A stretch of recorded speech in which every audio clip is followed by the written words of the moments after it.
Ordinary leave എന്ന് പറഞ്ഞിട്ട് വേറൊരു സംവിധാനമുണ്ട്. ആ സംവിധാനത്തിൽ ഒന്നുകിൽ ശിക്ഷയുടെ 1/3 ശിക്ഷ ജയിലിൽ കഴിഞ്ഞിരിക്കണം.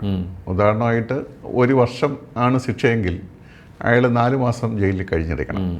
ഇനി എല്ലാ ജീവപര്യന്തക്കാരനാണ് അല്ലെങ്കിൽ 10 വർഷമാണ്, അയാൾ 2 വർഷം ജയിലിൽ കഴിഞ്ഞിരിക്കണം. എന്നാൽ മാത്രമേ ഓർഡിനറി ലീവിന് അപേക്ഷിക്കാൻ പാടുള്ളൂ. ഈ ഓർഡിനറി ലീവ് ഇതേപോലെ തന്നെയാണ്.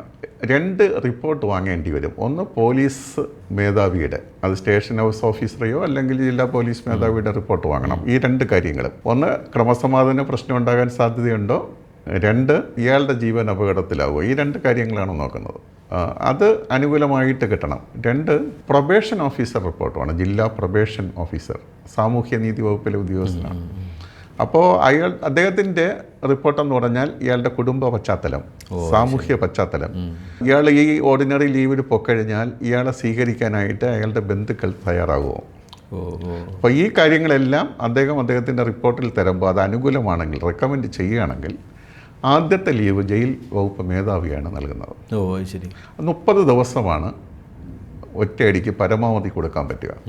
അങ്ങനെ 1 വർഷം 2 തവണ കൊടുക്കാം. 2 തവണ എന്ന് പറയുമ്പോൾ 60 ദിവസം ഒരു കലണ്ടർ വർഷം കൊടുക്കാൻ പറ്റും.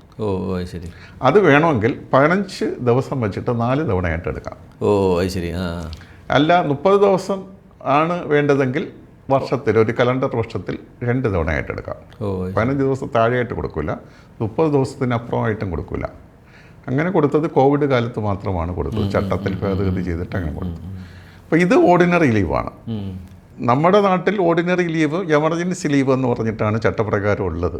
എന്നാൽ ഉത്തരേന്ത്യയിൽ ഈ സംവിധാനത്തിന് പരോളെന്നും ഫർലോ എന്നുമാണ് പറഞ്ഞിട്ടുള്ളത്. ഫർലോ എന്ന് പറയുന്നതാണ് ഇവിടുത്തെ ഓർഡിനറി ലീവ്.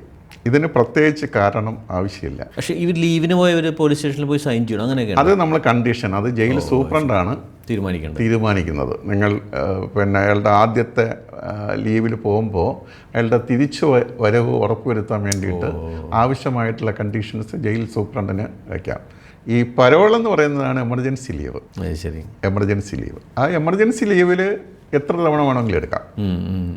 ഇപ്പോൾ ലേറ്റസ്റ്റ് ആയിട്ട് പറഞ്ഞിരിക്കുന്നത്, സുപ്രീം കോടതി പറഞ്ഞിട്ടുള്ളത്, ഇങ്ങനെ പോകുന്ന പീരീഡ് റിലീസ് സമയമാകുമ്പോൾ കാൽക്കുലേറ്റ് ചെയ്യാൻ, ശിക്ഷയായിട്ട് കാൽക്കുലേറ്റ് ചെയ്യാൻ പാടില്ല എന്നാണ്.